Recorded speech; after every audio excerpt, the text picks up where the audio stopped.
Everyone, কেমন আছেন আপনারা? আশা করি ভালো আছেন। আজকে যাবো আমরা আবার একটা জায়গায় ঘুরতে, তো সেটা আপনারা গেস করেন কোথায় যাচ্ছি। আর সেখানে যেতে যেতে আমি আছি আপনাদের সাথে আহনাফ শারিয়া সলাস।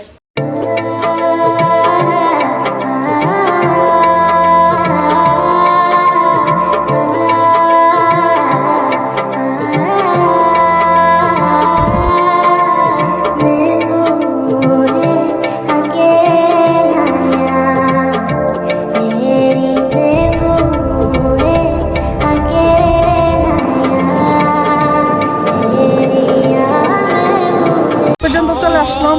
2 ঘন্টা জার্নি করে মালিবাগ থেকে এখানে আসতে লাগছে প্রায় 2 থেকে 3 ঘন্টা।